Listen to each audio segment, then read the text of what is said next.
Hello and welcome to your go-to Detroit Pistons podcast, The Pistons Pulse, co-hosted by me, Bryce Simon of Motor City Hoops, a former D1 hooper and current teacher, husband, and father of 3 amazing kids. And I'm Omari Sanko for the second Pistons beat writer for the Detroit Free Press. And of course, we're always blessed to be joined by our producer, Wes Davenport. And a quick reminder, these live recording podcasts will be on Tuesday evenings like what we're doing now, with the podcast dropping on Wednesday during these weeks where the Pistons play on a Monday, which obviously happened this week and is going to happen next week as well. So if you want to join us live, that'll be Tuesday evenings on the YouTube. And then the podcast will drop on Wednesdays wherever you're listening to your podcast. Today, we are joined by friend of the podcast, Shawn Windsor of the Detroit Free Press and the Carlos and Shawn podcast to break down the Pistons' first 4 games of action. Shawn, how are you doing tonight? Oh, not too bad. Thanks for having me, guys. It's always fun to come on to this podcast, this hoop podcast. I wish I could have a podcast that all we talked about were hoops, but I don't think Carlos would like that too much. Well, we just have to bring you on here. Also, happy Halloween. Were you a Halloween guy growing up? Did you take the kids trick-or-treating growing up, Shawn? Well, you mean when my kids were young? When they were young. I took them trick-or-treating. Okay. Yeah. And I went occasionally growing up. I was usually on military bases, but yeah, Halloween's not so bad. Omari's just setting me up here because he knows I hate Halloween and I have no plans to have the lights on tonight for any kids to stop by my house or to go with my own kids. I love, our little one's a little bit scared and timid. I'm hoping he decides he doesn't want to go. So not a Halloween fan here. And you got a 6-2 Lions team to talk about over on your podcast. So I don't know why you guys need basketball to talk about on Carlos and Shawn. You got a great football team. No, we don't. We don't. You're right, Bryce. But this is how much of a nerd I am. At Ford Field Monday night when the Lions were playing the Raiders, I preferred, and I told my son this, that I wish I were at home watching the Pistons and the Thunder. I know the game didn't end up being very, very good in a lot of ways, but yeah, that's kind of where my heart is. Yeah, you texted that to me, and I was like, they're like, when you texted it to me, they were 2-1, and I'm like, this is probably the best start they've had to a season since who knows when. So that's not a hot take at all, especially when you're a hoops guy. Yeah, if you're a hoops guy, you're a hoops guy, right? I mean, I love football, don't get me wrong, but anyway. Nah, it's great. I actually didn't get to watch the game live either because I get blacked out whenever the Thunder play because I live 8 hours close enough to get blacked out. But anyway, let's get into it. So first game of the season, Pistons lose 102-103 to the Miami Heat. We're going to use that game to talk about one of the major topics that was blowing up on Twitter today. Pistons go 11 of 32 from 3 in that game. That was actually the most attempts they've taken this year. 9 of 15 from the free throw line. Starting with you, Shawn, there's been all of this debate about the floor spacing around Cade and how does this work and is the lane open enough? All of that stuff. I have some statistics to give with 3 points. We can get to that in a second. Just where are you at with the floor spacing, especially around Cade and the starting lineup? So I think this is a great question. I know I'm sure this is the debate, the central debate or one of them, along with whether Killian Hayes should start, right, of Pistons Twitter.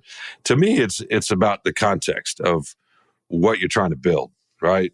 So right now, the Pistons, look, I understand it's a really small sample size, but they're a top 10 defense right now by the number. If you're just looking at points per game, and you can look at other metrics.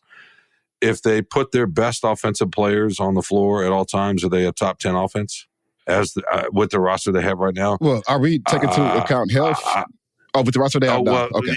Right now, I mean, Bogdanovich would change that, I would imagine, to a fair amount, for sure.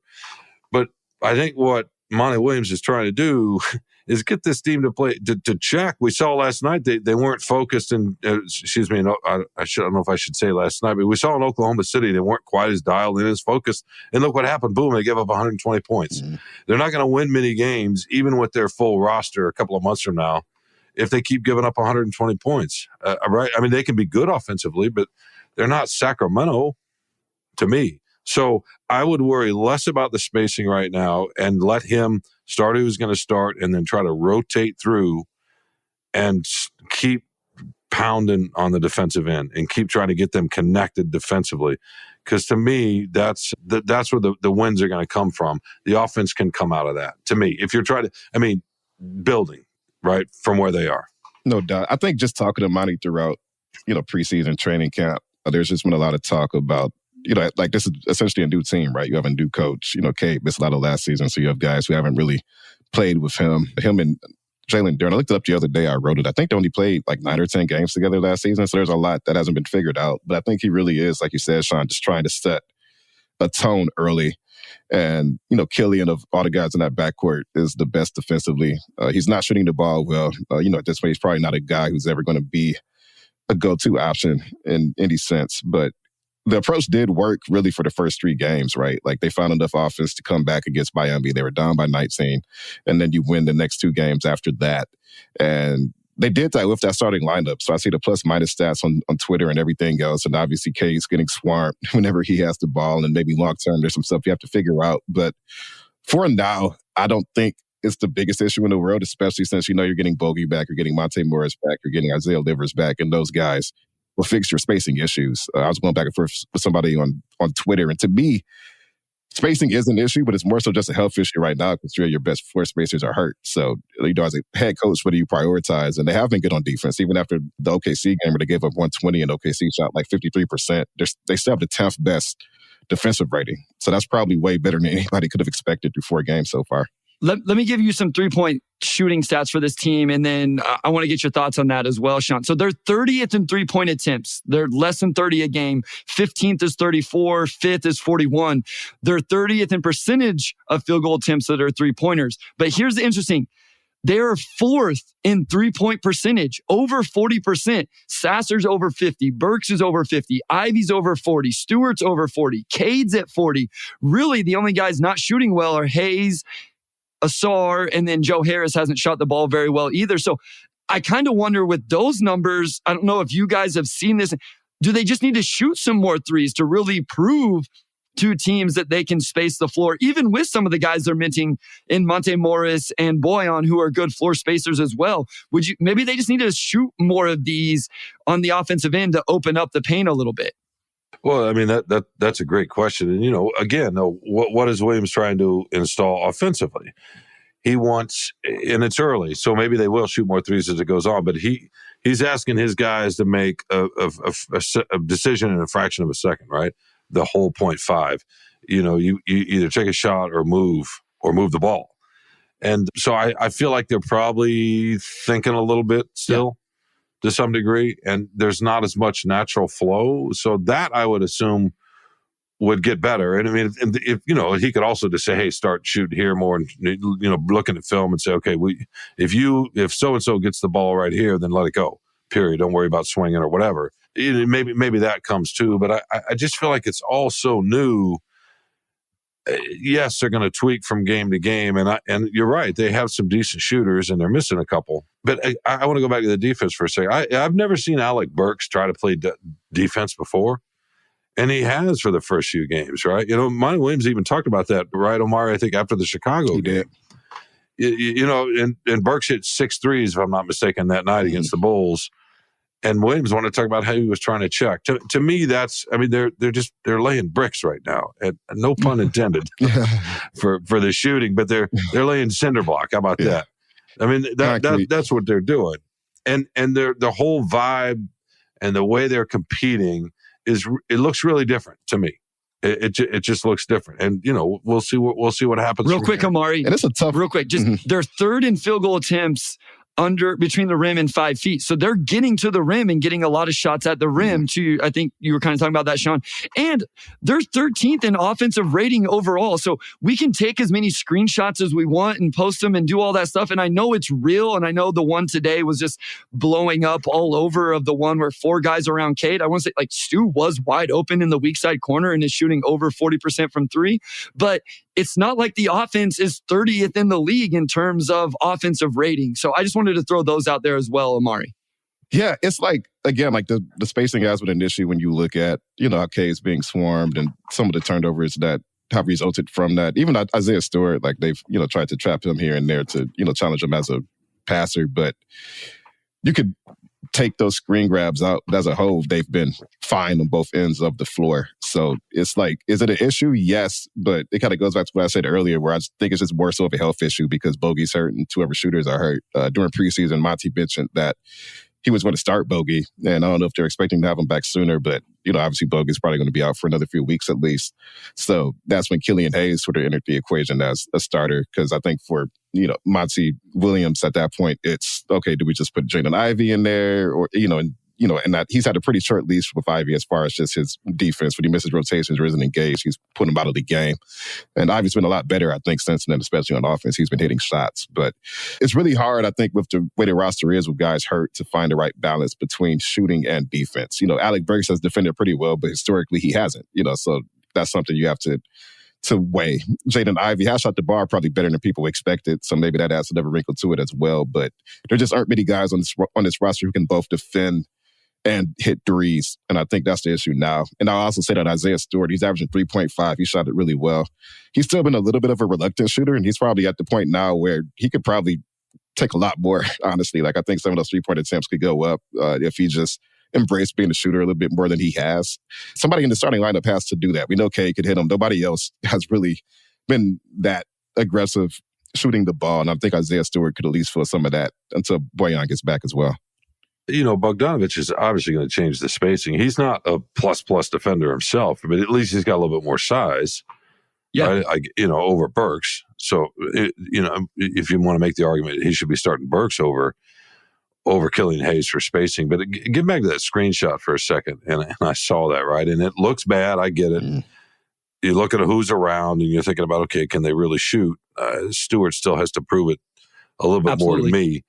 But I thought that the Bulls packed it in, to be honest with you, a bunch, based on what they'd seen the previous two games. And the difference was they checked, and they got rebounds, and they got out in transition. You know what else the difference was, Shawn? The Thunder have Chet Holmgren, and the Bulls don't. They have Nikola Vucevic. Like, there's a difference in, and even the Charlotte Hornets have Mark Williams, Shawn, who is long and athletic and big. And so that's why I think the Bulls game, it looked a little better in terms of getting downhill. But yeah, I'm with you on that. They tried to pack it in, though, right? You guys saw that game, right? I mean, the Bulls tried to pack it in, and it did muck it up in stretches. For sure, but they also got out a lot more in transition, and and I'm sure you're going to talk about Cunningham, but he didn't look right. I don't think it was just a defensive strategy against the Thunder. That's what I want to say. Like, I don't listen. Yes, the floor spacing would be nice, and the screen grabs, as Chuck says, you can probably take that picture for every team in the league if you try. And I saw like if somebody took a picture of a Thunder one, it's like the plays weren't even 1-to-1. One looked like a scramble play where SGA was getting downhill. Cade's was a pick and roll with Duren where the defense can set up. And yes, spacing is an issue. They need more, but sometimes I think there's angles for Cade to get in there as well. Let's shift gears just a little bit here, because we'll talk back through the defense and through Cade and all of that as we go through. They beat the Hornets 111-99. But in this game, Shawn, they have 23 turnovers. Second game in a row where they have 15 in the first half. They are currently 29th in the NBA in turnovers, averaging almost 19 per game. The Spurs are last, over 20 a game. Cade's averaging over 5. Duren's averaging almost 3. Asar 2.5. Stu 2.3. Ivy 2. What have you thought about the turnovers with this team so far in this young season? I agree with what Williams said a few days ago, that they were trying to make plays in traffic. Again, it gets back to packing the paint to some degree, or at least toward the elbows and the nail and all that sort of stuff. So I feel like that's probably the number one reason. And the other thing too is that it starts with Cunningham. Your point guard can't turn the ball over 5 times. He's got one season. He's played one season of basketball. And he's still trying to, if you look about it, just in terms of amount of games, 80, right? Played exactly 80. He's still Shawn, trying that's to. It. Yeah, so not even a full season coming into the 2 games shy of a full season, and he's still got to figure out the space, the pace, right? The speed, the length, go through the league, learn players to some degree. I mean that all matters. What he can and can't do. I to me, he's still trying to figure that out. That's not to say. I mean, maybe he always will be kind of a turnover prone player, but I think it's a little bit too early. But to me, it starts with him And then the way they're getting defended because of those spacing issues, just they shrink the passing lanes, right? They narrow the margin for the passing angles. It makes it tough. Yeah, I agree. And again, I really do think a lot of this gets fixed as they get healthier. Like, I'm probably going to say that a few more times over the course of this pod. But, you just imagine Bogey out there, like let's say you spot Bogey for Killian. How much do you think that improves things just because now the opposing defense has pretty much two offensive weapons you have to keep somebody on at all times? I like that swap. I don't know what you think, Shawn, but I think the balance is you make one substitution like that. Whether obviously Boyan's not healthy right now, if it's Alec Burks, Boyan, whoever it is, you've to put one of those guys in. I think it balances it really well because now Killian can actually be the primary defender in the second unit. I think that's the answer because, again, going back to that screen grab, now on the weak side or in the strong side corner, that's Boyan. So either the guy's not helping or Boyan's knocking down the shot. So I think that's the balance. Shawn, do you think that's a good balance offensively and defensively, whether it's Burks or Boyan or whoever, and then Killian to the second unit? No, that makes a lot of sense to me, and I don't understand so many of the Pistons fans who just automatically want him out of here, want Boyan out of here. Yeah, right. What do you? So this is always my question. What are you getting for him, right? Versus the value he has for this team right now. You're not getting a high lottery pick, right?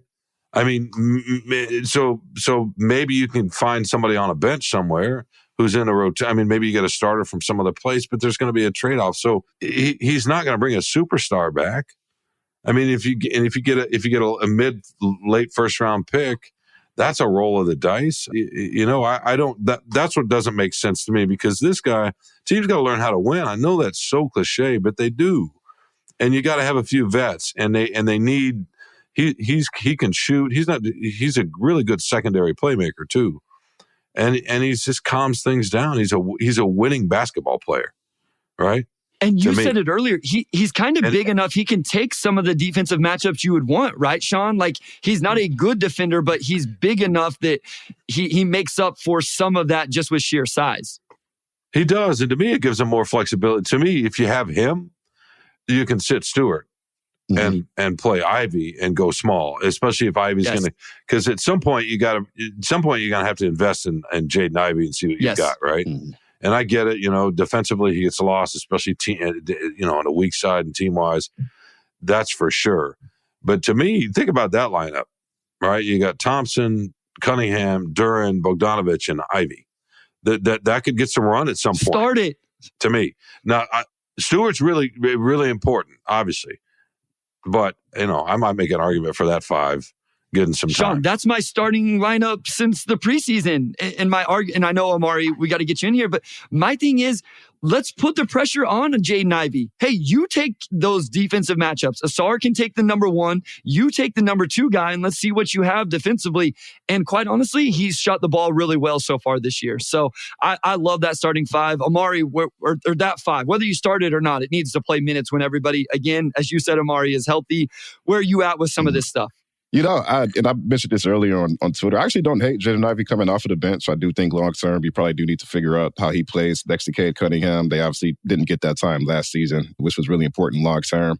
But, Jaden had a really bad first game, but then since then he had 18 points, 8 for 14 from the floor. And then against OKC, he was, especially in the second half, he was the team's only player who could really get a bucket. I mean, he had 20 points. He shot 7 for 13, 4 of 6 from 3. And I think him being in the second unit, he gets the ball a little bit more. He doesn't have to, try to figure out where he fits in with Cade. He can just kind of come in and relax and be in attack mode. And I think that, along with just, Monty wanting him to come in and also be that impact guy defensively. I talked to Jaden before the season, and he said, he wants to use his God-given gifts on defense. And for him, it's really just developing the awareness and the technique he needs to even just be average. I think long-term, that could be really good for him because it's not just offense. He also needs to be able to take some defensive pressure off of Cade too, ideally. So I really don't mind Jaden Ivey coming off the bench at all. I don't think that's really been that much of an issue, especially if he's getting that much burn in the second halves. But overall, again, I just come back to, I just think Bogey being injured really kind of throws things out of whack rotationally because he does do so much for you. And I'd be curious to see, once he is cleared to play, if Monty sticks to that original plan of putting him back in the starting lineup. And if he makes any lineup changes before they get to that point, because he knows what Bogey can give you and you don't have to experiment as much. I totally understand and that's fine if Ivy comes off the bench. I'm with Bryce. He needs time with those 4 other guys because I think they could be a devastating lineup at some point, right? Maybe not defensively. And you're right. Ivy's talking about his God-given gifts. There was a play was it in the second half against the Thunder where he's up, it's one-on-one. He's up on SGA. And he's way too high up on him, right? They're 4 or 5 feet up behind the 3-point line. It's shaded to the right side, I guess. And just there were 2 things that stuck out. First of all, he had no business being that close to him. It's not Curry. Yeah. Right? Or Dame or whatever. And 2, his knees weren't bent enough. He just went, and Gilgeous-Alexander just went right by him. He wasn't ready. It's like he wasn't I don't want to say he wasn't focused, but that's what he's got to learn. So you can talk all about God-given gifts, somebody's quickness and lateral quickness, but if you don't know how to crouch down and anticipate and know where to be, then it's hard to play defense. All right, we're going to go to a short break. Really good stuff so far. When we come back, I want to talk a little bit more about the defense. We'll talk about how good they have been, maybe a little bit what happened in that Bulls game, even though Zach LaVine did go crazy, and some of the other individual performances we've seen on that end of the floor when we get back from this short break.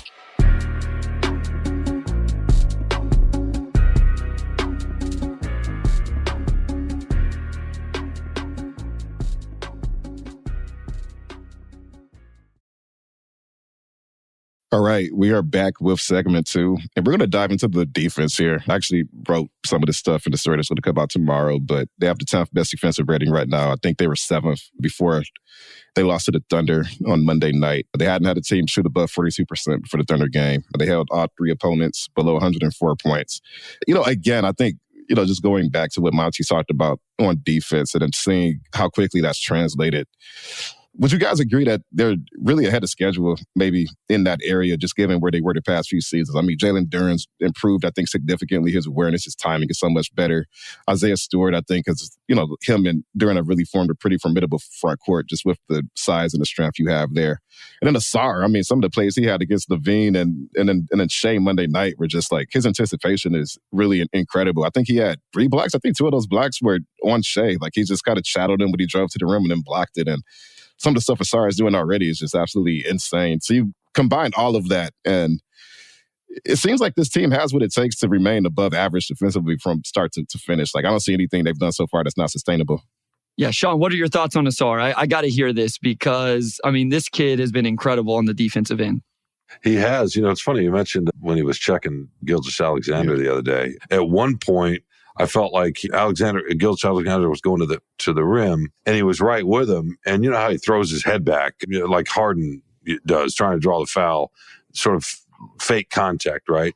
And he threw it back, he didn't get a call, and he kept going, and he swiped, he moved, and I think he cut Thompson's face, and he had to get a stitch or a little butterfly bandage or something, and yet he got called for the foul. At some point, that's not going to happen, right? He's going to have such a benefit of the doubt with the officials that those calls are going to go the other way. But getting back to the Bulls real quickly, when he got on LaVine down the stretch, that was it. He had 49 with 5-6 minutes to go, and he got 2 more points. Yeah, and that was when Thompson checked him.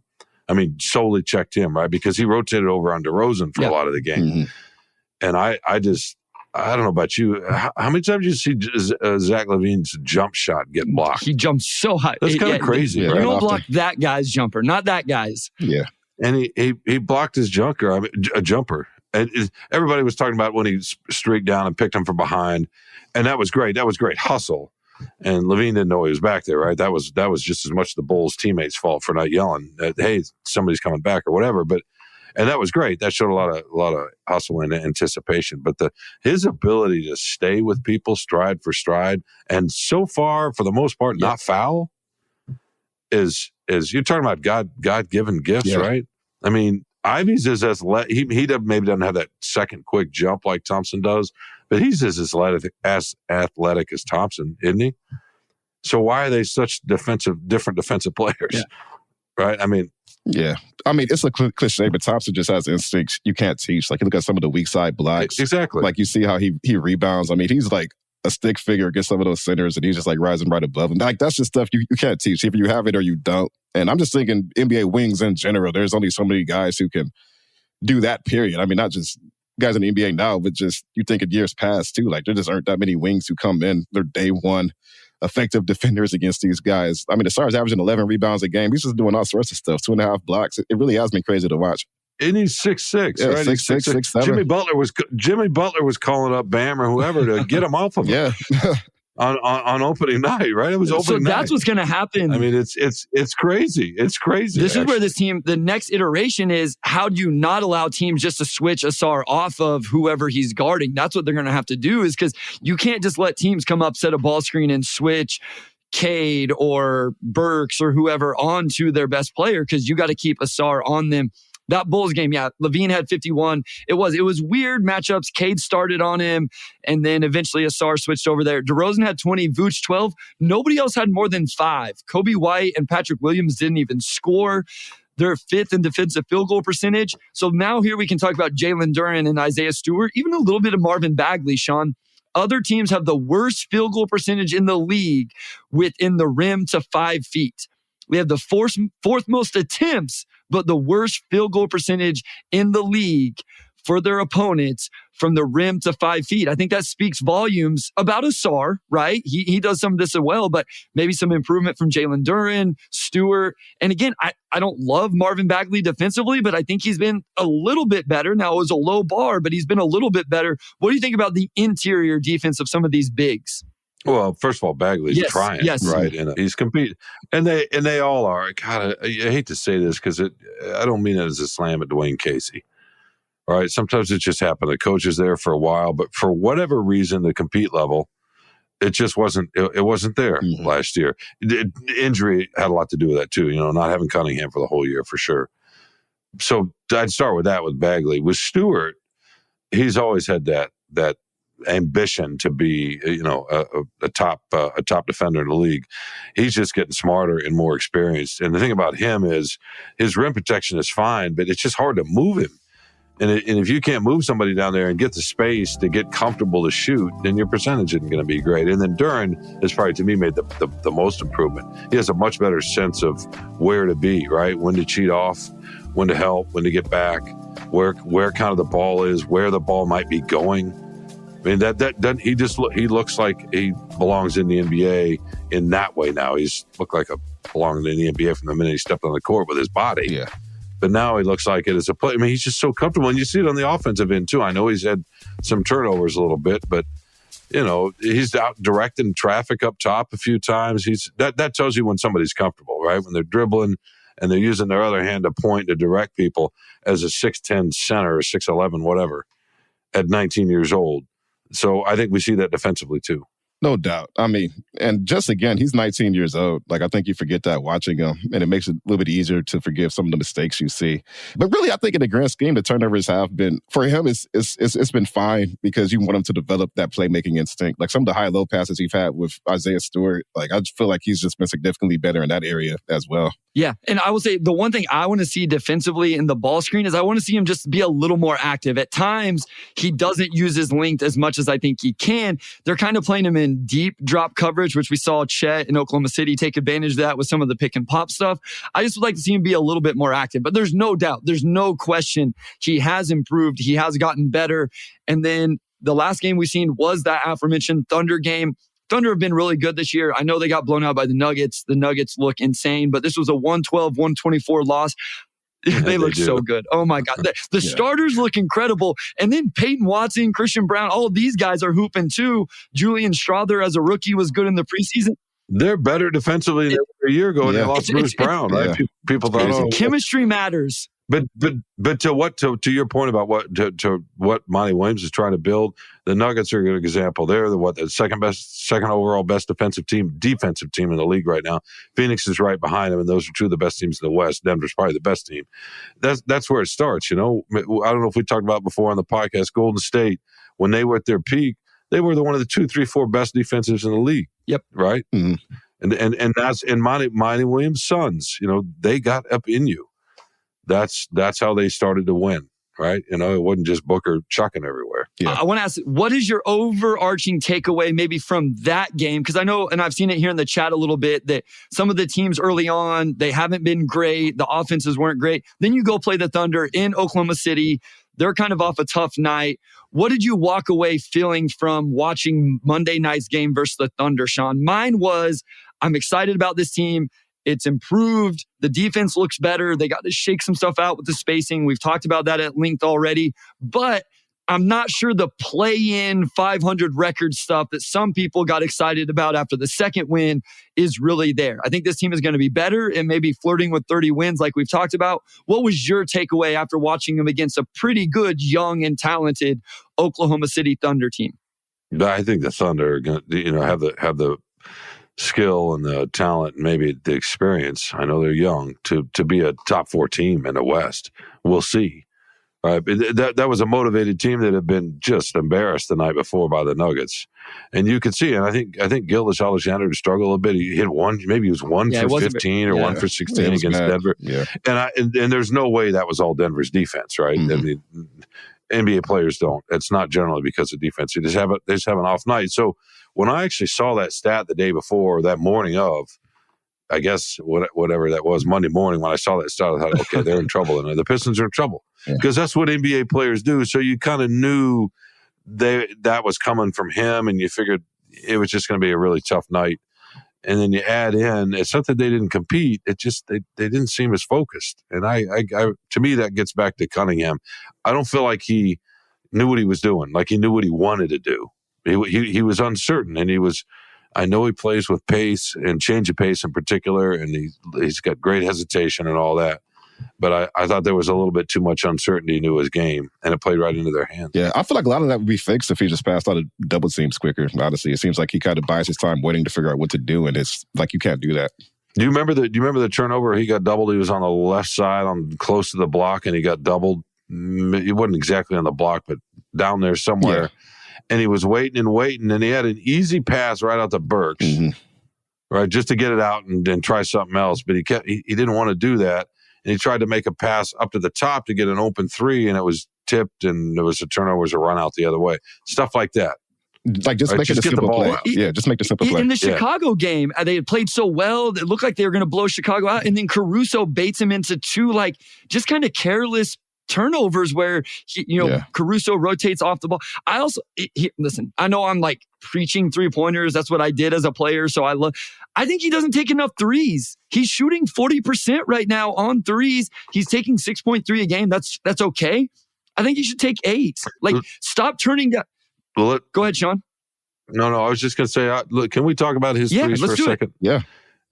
I don't know. I haven't looked at any of the deep analytics on where he is in the positioning and so forth. But just from the eye test, he's not that effective if his feet aren't absolutely set. He can shoot off the dribble, but he's got to almost walk into it to a degree, or he's got to be in a kind of rhythm where he's crossing back. So he's pulling the ball back across his body to get space from one side to another and rising up. If he doesn't have the room to have a rhythm dribble or just catch and shoot with his feet set, he's not very effective, and he misses badly, right? So how does he take more threes? He's not at the level of shooter yet. So he's 8 of 18 on catch and shoot. I would say the ones I'm talking about, I think there's at least 2 times a game where he gets a reversal or a one more pass or even a DHO handoff where he's open and can shoot it and he turns it down. And there's a specific one in the Thunder game where he turns one down, drives baseline, tries to make a weak side read, and it's a steal and a run out the other way. And so that's what I know it doesn't sound like much, but if he's shooting 44% on catch and shoot threes, that means he's almost making 1 out of every 2. And then if he's turning it over 1 out of every 2 times when he turns it down and tries to drive, that matters in the grand scheme of things. So you're right. You're right. Sometimes it looks like he's leaning to the left a little bit. There's a rhythm thing with some of it, but the catch and shoot so far, small sample size, but so far, Amari, the catch and shoot numbers have been good from 3 this year. Yeah, and along with that, that's almost like a backdoor argument to starting Ivy, because how do you get Kate Marquez to shoot? You needed somebody else next to him who has gravity, and that's Ivy. I don't know who else on that team would be able to generate that type of gravity, and we know Ivy can kick it out. So, well, Bogdanovich sure will. And Bogey, right? That's true. It sounds like this team could use Bojan Bogdanovic on the roster. I think that's one. No, they could. I was just curious what you guys. I'm curious what you guys thought of Cade to this point, because he he's looked, I mean, obviously opening night, right? He was getting to wherever he wanted to get and pulling up. That's his bread and butter, especially from the nail, if you draw an arc kind of down from either side, 6-8 feet. Yeah. Right. It's if you had the 3-point line from the free throw line and it was going down to the baseline, just anywhere on either side along that, it's butter, right? And he can get there and he can hit contested shots in there, which I think is really, really important if you're going to be a star player in this league. But I was just curious what you thought of his overall performance. Yeah, so I mean, far. I think it's been solid, but it leaves me wanting more because I just have that high expectations for Cade. And listen, it goes back to the floor spacing. I get it. People want more floor spacing. It's been talked about ad nauseum here on Twitter. My guy Sam Vecini's broke into the whole breakdown on YouTube. I get it. But I just hold Cade. I hold Cade accountable for a little bit of it also. Like either he wants to take those mid-range jumpers, which I'm fine with, or I think there's times he could find those gaps and play through contact and get to the rim himself. I do wonder, we're just 80 games in, but right now he's essentially shot 41% from the field for his entire career. 80 games, small sample, but it'd just be interesting where that efficiency starts to come from. How much can he get to the free throw line? Right now, he's at 3.5 attempts. The assists are good. The turnovers are not. And then I do think it's interesting. The rebounds are down, but I don't know what rebounds are left for him to grab whenever you're on the floor with Duren, Stewart, and Nassar. Not with that front line. He's not gonna, I hope nobody looks at that and says, oh, Cade's not rebounding. There are legitimately no rebounds left to grab with those guys. But Asar and Duren combined are grabbing 24 or 25 rebounds a game, which is insane. So, yeah, I mean, I'll be shocked if Cade averages more than 4 rebounds per game this season, honestly. Yeah, that would be if they switch that starting lineup, that's where he would have to be a little more impactful defensive boards, right? Because if you put Boyan in for Stu, Boyan's not going to get as many rebounds as Stewart. And so Cade would have to make up some of that ground there. But, Shawn, I think it's been good. It hasn't been I thought he'd be playing it close to an all-star level. I don't know that he's doing that right now. Would you agree? No, he's not. He looked like the first night, right, on opening night. But since then, no, he's been inconsistent. I think, again, though, this is his second year. I don't know what you think of SGA in terms of a player comp, but he reminds me of, it's not that their games are that similar, but it's the idea of the mid-range, a point guard with size who lives in the mid-range, who's going to just get comfortable and add something. And not an explosive athlete, Shawn. SGA is not wowing you with explosive athleticism. No, he's not, but he was a borderline MVP candidate a year ago. And that was his 4th year? Yeah. Or his 5th? Yeah. No, he's been around for a bit, right? So, God, I wish I had that off the top of my head. I should have researched that. That's poor guessmanship. Sorry, but it's going to be incremental a little bit, right? Yeah, I'm definitely looking. It reminds me of SGA. Yeah, or Darius Garland. I thought of that the other day, but just you look at Darius Garland and just his control of the ball and just his touch. Yeah, some wiggle. I think Cade could be a 6'6" version of him as well. 6th year in the league for SGA, Shawn. This is SGA's 6th year, and he's played almost 4 times as many games as Cade. So to your point, we got to be a little bit patient, but you're right. SGA does the mid-post or mid-range stuff out of the mid-post. He'll legitimately just back you down and do it, where Cade's is a little more walk into it. But yeah, they're both guys that have to operate in the mid-range a little bit. And SGA, to his credit, has found a way to be efficient with it as he's shot 48% from the field overall for his career. I do want to see Cade post up a little bit more too. I'll throw that out there. It doesn't even have to just be on the block. He could be a little bit further out. He's got the footwork. He's got all that really. But with Cade, I want to see how he evolves in 15 to 20 game increments, because he did miss so much time last season that I don't know how much of this is long-term concern and how much is just him working off some rust, which it may be the former just because he's doing some of the same mistakes he made as a rookie. But I wouldn't be surprised if by the halfway point he's ironed a lot of this out just because he's gotten the rhythm under him. Absolutely. Well, he's got a lot of responsibility, right? Yeah. I mean, he's got to sift through all of that, running the team, leading the team, making sure everybody gets fed, and then figure out where to get his within all that, and where is it best on the floor to get his. I mean, he's actually a pretty good finisher for somebody who's not that athletic. Yeah, and I've always said, when you compare him to other guys in his class, Shawn, none of those other guys have been asked to be the face of the franchise. Toronto's not asking Scotty Barnes to be the lone face of the franchise. Jalen Green has all of these high-priced vets around him now in Houston. Cade is the one guy that's being asked to do all the things you just talked about in terms of being a leader, get everybody else theirs, all of that stuff. So you're right. He has a heavy, heavy load. And I think with that has come a lot of expectations, really high expectations, as we're nitpicking a guy who's averaging 21 and what is he averaging assist-wise? Almost 8 a game, 7.5 a game. Yeah. It's the efficiency, right, Omari? Yes. That's what people talk about. Yeah. And back to y'all's point, too, about space. Obviously, spacing would help him. Mm-hmm. I'm thinking, a good example right now, it's funny, I saw this quote a couple of days ago from Chris Paul, who said, he's been in the league for 20 years. He said, all of a sudden, he's 38 years old. He doesn't have much jump left or much quickness left relative to who he was. He said, but he's getting to the rim because there's a little bit of space on that floor, right? Yeah. A little bit more. So it matters. I just thought that was funny. Yeah. He's like, hey, I've never had more space in my life. So no, you're right. I was thinking about that in relation to the Pistons. Not that anybody on the roster is going to hit corner threes falling out of bounds like Curry did the other night. But still, right? Yep. That should help Cade. Yes, absolutely. And again, the shooting is on the roster. It's just about Monty finding the balance. And I think you brought up a good point early in the episode, Shawn, is maybe he's trying to lay this foundation, this cement, because we don't want to say bricks, lay these early with the defense, and then you'll build off the rest of it. And maybe we see Cade just shine whenever they feel like they have the defense foundation laid, and then they can focus a little more on the offense and that spacing. We got to take a short break right here. When we come back, we still have Jalen Duren. We can talk about Jay Nivey, Asar we can dive into more, Stu, Killian, all the guys off the bench. Omari, you choose who you want to start with. We'll dive into that when we come back from this short break.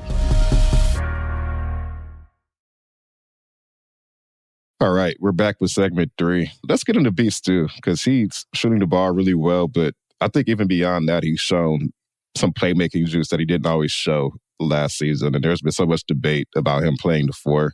Personally, I think he's shown enough to justify it. I know there's still some disagreement there. Shawn, what have you seen from Isaiah Stewart just through the first 4 games so far? Did the usual tenacity, which I feel like it's even more pronounced. And I'm assuming part of that's the new coaching staff. Part of that's getting Cade Cunningham back. Part of that's just him getting a little bit older and feeling even more feeling even more confident. I just feel like you feel him on the court in a different way to me. His rebounding, obviously, got to share that with Duren and my goodness, Thompson. But yeah. I like him. I mean, he can switch. He can check other, at least for a sec, smaller, quicker players out on the perimeter. He can defend anywhere. Offensively, he hit a 3 in one of these few games where he pump faked and let the guy go by him and then reset his feet. And I'm like, that's a little bit different. So if he's going to be able to do that, the 3-point shooting is not the thing I'd worry about. And you're right, the playmaking, he's driven in a couple times, but he also gets carried away a little bit. Yes. Yep. My biggest, the last thing, my biggest, not worry, but point about what he does offensively right now is if he catches the ball a couple of feet from the rim, he's fine. He can draw a foul, or he's not bad.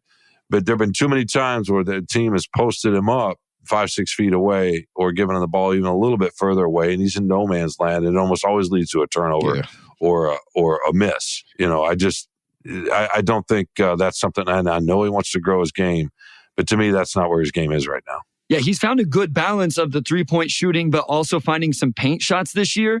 But to your point, those paint shots need to be, I beat everybody down in transition and I get post position where I can just catch and finish, right? Like I don't have to catch 12 feet from the block and back you down. It's that's finish. Not happening. Yeah. Catch, finish. But I do like that he is getting those attempts to go along with the 3-pointers. And you're right. The biggest thing from what you said about the shot fake sidestep 3, that means he got somebody to close out to him, Shawn. And that's what this team needs. They need defenses to respect him where they're going to stay home or they're going to close out to him. And we've seen at least a little bit of that, Omari, where teams are starting to just say like, hey, we better at least get a hand up or else he is going to knock this down. Yeah, he's starting to get some respect. It's funny because you'll see some of those screenshots of like teams are leaving him wide open, which is why I kind of go back to, maybe he could just shoot more of them to gain that respect. But 40% is nothing to sneeze at. We saw him shoot it was like 39% for the first, I think 27 or 28 games last year before he got hurt. So, again, it's a long season. I'm curious to see if he sustains it. But I feel like at this point, he's done enough to where you could feel pretty comfortable about him in that role. And also just add, as far as him getting lost in no man's land, Shawn, I think the Pistons could do more to bail him out too. And like even Cade, because like when they do get trapped, guys just kind of stand around and wait for something to happen. And it's like, you could, rotate, do something to kind of make it easier. And I think they're still trying to figure out a lot of these 0.5 concepts. Because if Isaiah Stewart's like 18 out with the ball in his hand with two people on him, that's the opposite of 0.5. That's like 5 seconds. So I think they're still working on a lot of the just spacing aspects and off-ball movement aspects that they need to kind of get this going to where it needs to be. Yeah, that's one thing about this 0.5 offense is it's not easy to learn, and it's going to take some time to really figure it out. You've talked, like the flow looks really good at times, and another time it looks a little confusing. Well, when you put this in, all guys have to be on the same page, moving at the same time, getting to the right spots. And so, yeah, Shawn, that can be tough to really figure out. And it ends up in some ugly possessions at time until everybody gets on the same page with those things. No, for sure. I just keep thinking about this question of, speaking of Stewart, when Bogdanovich comes back, obviously he's going to be in the starting lineup and they're going to be big. They're going to be even bigger than they are now, I would assume, because then Thompson moves out to the 2, which is a big team. That's what, 6'6", 6'7", nobody's shorter than 6'6", 6'9", 6'11". Yeah. That's big and athletic, except for Bogdanovich. But I was thinking about that. Just or do you go with Ivy when you get him back? And what is Stewart? Is he going to be so important that he has to be on the floor, that he needs to start? Or Duren, is that going to be part of the identity of his team? Or is Ivy going to turn into the kind of player where he, can he check enough to justify and he be the one next to Cunningham? That's interesting. And Thompson's at the 3. Mm-hmm. That's what I'm interested to know as well. And I don't know if you've got any insight in this, but like, is Monty's idea really like this front line of Stu and Duren together? Is he really committed to that? Or is it just because there's not another answer there? I don't hate the idea of Bojan for Killian and just going super big. Asar can take the most talented perimeter player. And then we've seen at least possessions where Stu was matched up with Jimmy Butler. He was matched up with Jalen Williams. He can guard at least for a few minutes those bigger wing matchups that the Pistons would need him to. And then when he can't, maybe that has to be Cade. So what's kind of your vibe around that, Amari, around the team in terms of Stu, Duren? Is this like a combo in the front court where they're like really married to the idea of those two and really kind of want to build around that being the front court? I think I'm not even sure if Monty completely knows the answer to that yet. I think Monty knew coming in, after talking to, Troy, that Isaiah Stewart's put in a lot of work to broaden out his skill set being a 4. But Monty's also talked about playing Isaiah as a small ball 5, and we've seen some of that so far. Not a lot of it, but we've seen some of it. But I think Monty's been pretty consistent in saying that he is still learning this roster. He's still learning how to maximize certain skill sets. And it wouldn't be surprising if at some point Monty says we need more spacing in that starting lineup, and maybe just with Asar and Duren, you can still maintain enough of a defensive edge to not fall off too much in that area.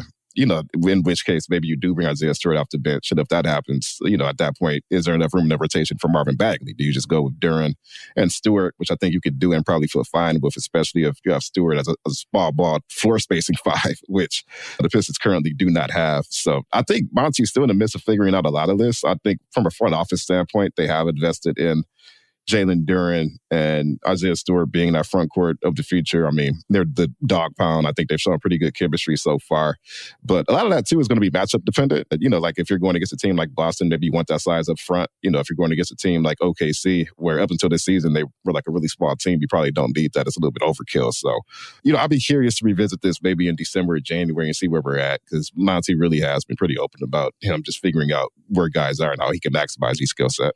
Shawn, you brought up Jaden Ivey, and the numbers right now, I think one thing he struggled with last year, 47% at the rim in the half court. This year, so far, small sample, 60% at the rim. I feel like watching the games, you've seen him make some of these tougher finishes around the rim.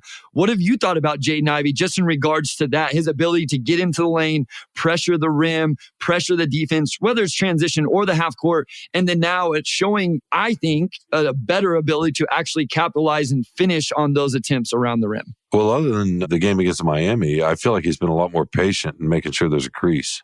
And he doesn't need much of one, does he? No, he does not. No, and the other thing is it's almost like a secondary break kind of thing.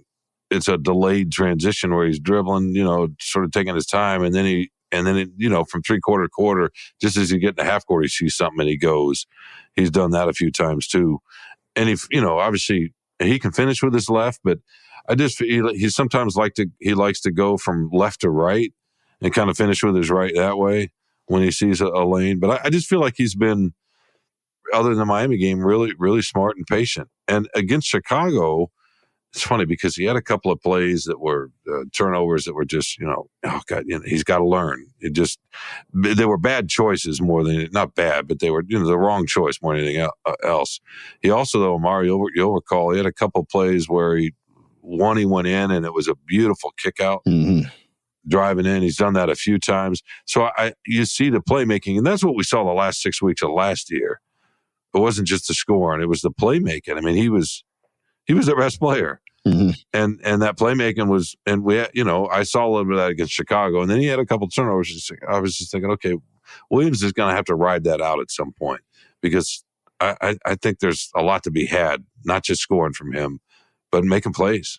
Because he's Amari, not bad real quick here. Cody asked, Ivey might not have to start, but do you think he needs more than 20 minutes a night? So right now, Ivey is only averaging 20 minutes per game. So would you like to see him get at least more time, whether it's off the bench with the starting lineup, whatever? I don't disagree with you that it's okay for him to come off the bench, but I know for me personally, I would like to see more than 20 minutes a night from him in his second year. And maybe it's, again, small sample size. I've said it multiple times now, but do you think it needs to be closer 27, 28 minutes a night for Jaden Ivey, even if it's off the bench? I think if he keeps playing the way he has these past few games, I mean, absolutely. I just think from a offense standpoint, they can't really afford to leave that on the bench more than necessary. I think the main question is who those minutes come at the expense of. I'm looking at it now. Killian Hayes was averaging 28 minutes. We've seen Sasser in there a little bit. Obviously, you have Cade.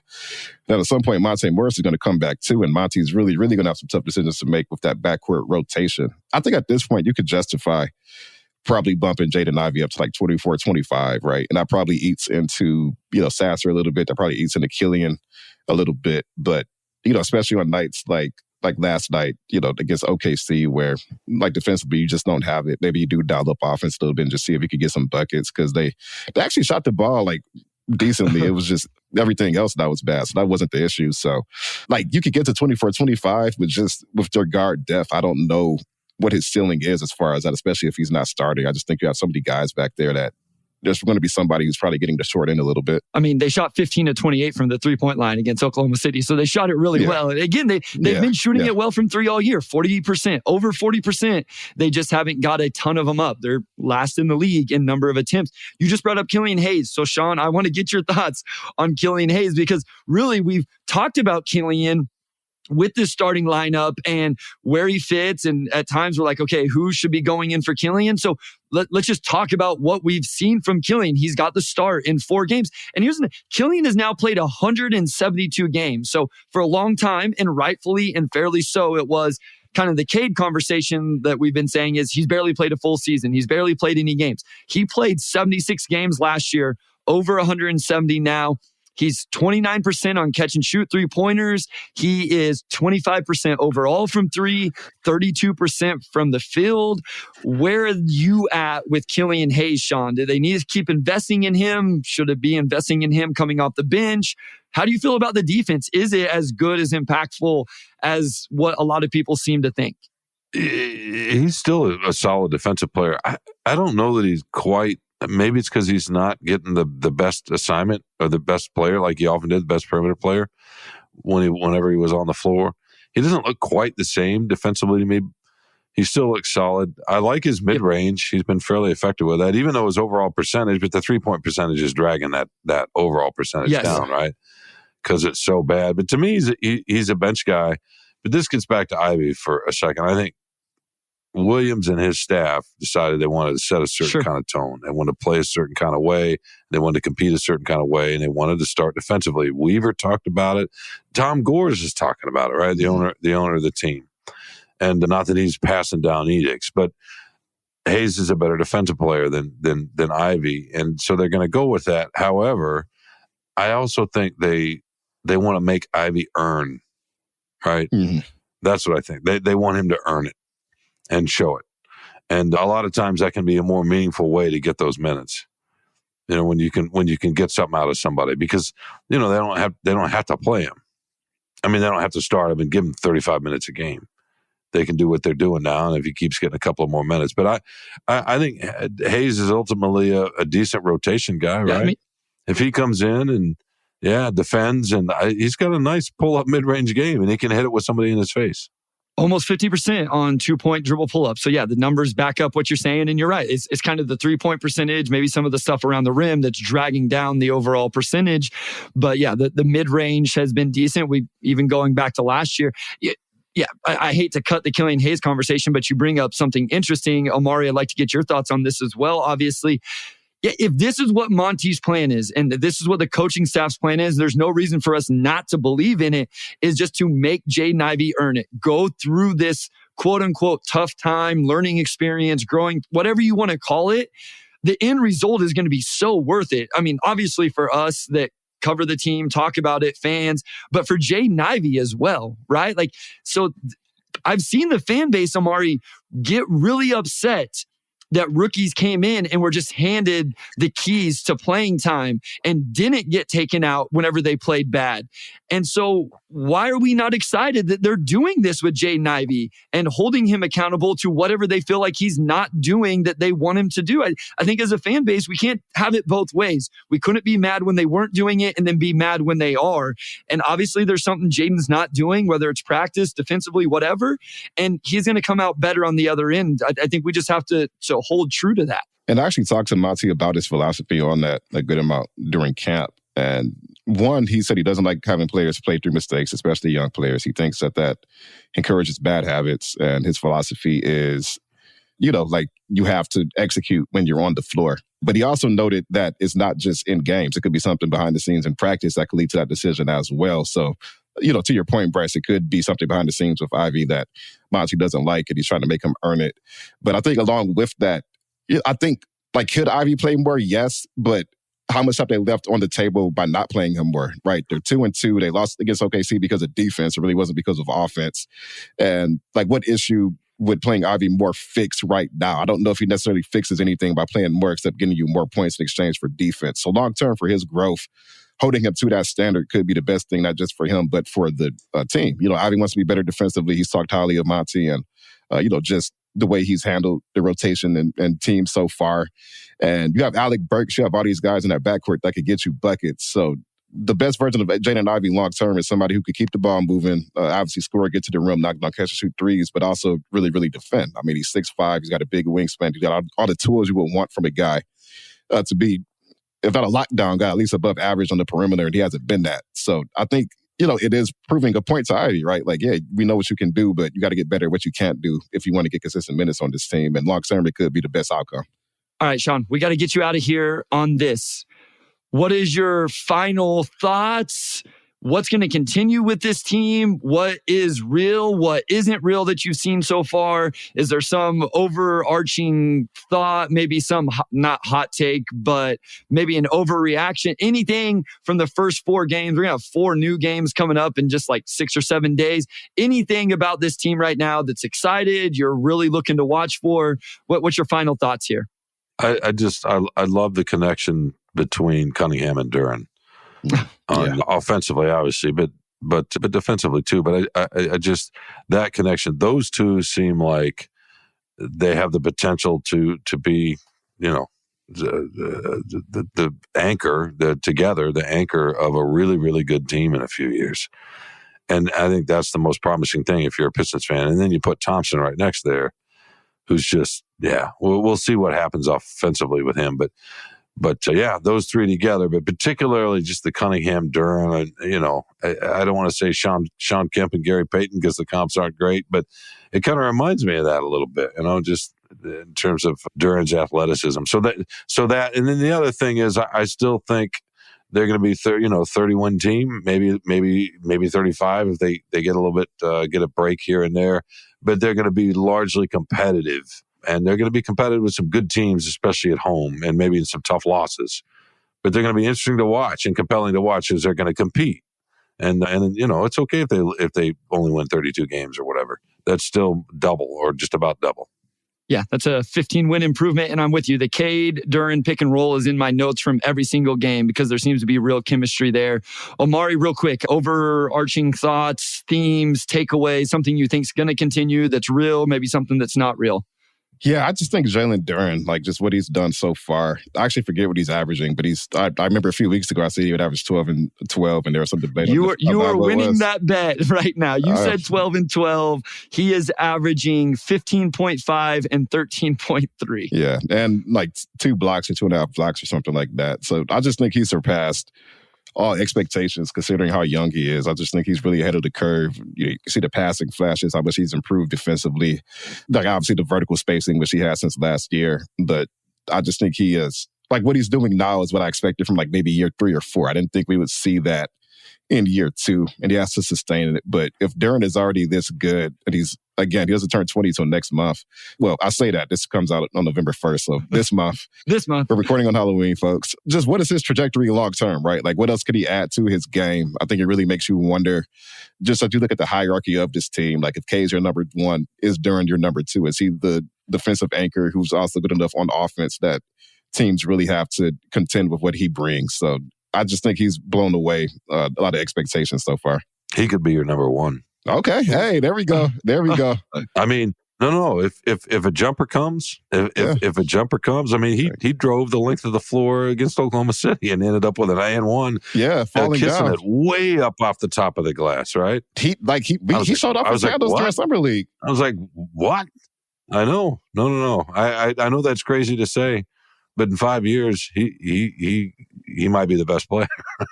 I just want to say, I see everybody taking their victory laps. I try not to. I'm going to do it on the podcast. I've been saying I was wrong about him being day 1 ready, but I don't know that anybody was higher on his ceiling than me from the start. So I'm with you guys, obviously. And yeah, I love that 1 or 2 times a game, we see him from the top of the key, get downhill along the lane line. We've seen the passing flashes. And you're right, Shawn, if the jumper comes, that really opens up a ton because he can put it on the deck enough then to attack a closeout. You're saying 4 or 5 years. I think that's probably the time frame. But man, we didn't give him or Asar probably enough love as we went through this podcast. Those are probably the 2 guys we didn't talk enough about. No, imagine him at 24 with a jumper. Whew. Yeah. That's first team All-NBA. Nobody else in the league wants to imagine that. I know. I mean, I'm not saying that's going to happen at all. Absolutely. But no, seriously. Yeah. It's ridiculous. I think what you said is this team is fun to watch. They're competitive. They're compelling. That was something I think a lot of fans didn't believe last year. We're seeing it this year. They're not even healthy yet. They're competing. It's a big week ahead. I think the game against the Blazers on Wednesday will be very interesting because that's a team that's got off to a slow start. This is a team that this Pistons team has to beat. Pelicans on Thursday, and then a tough back-to-back Sunday and Monday, Suns and Warriors. We'll be back next Tuesday live on YouTube, dropping the pod on Wednesday. Shawn, it's so much fun when you're here. I think we could have gone another hour if we all had time. I know we don't, but we only got about half of the stuff I wanted to talk about. So thank you so much for joining us. I know you got to write some Lions stuff, and I don't know, who knows what. You cover it all, but thank you so much for your time tonight. Oh, I'd love coming in with you guys. Thanks for having me. It's a blast. Yeah, we'll have to get you on more this season, especially if they continue playing the way they are now. And maybe after the Lions win the Super Bowl, we could get you on even more in late February, March. No, I'm sorry. They didn't make a trade today, so they're not going to the Super Bowl. I'm sorry, folks. Well, I'll see you Sunday and maybe Monday. I'll be there for the Suns for sure. And it'd be, I might as well go for the Warriors too, right? You never know when those guys are going to retire. It's the Warriors. Yeah, no, you have to. You have to, absolutely. All right, Shawn, again, thank you so much. We'll have you on again soon, and I'll close this out. So big thanks to our audio producer, Robin Chan, our executive producer, Anjanette Delgado, and our sports editor, Kirkland Crawford. And big thanks to Wes, as always. And we'll see you all next Tuesday.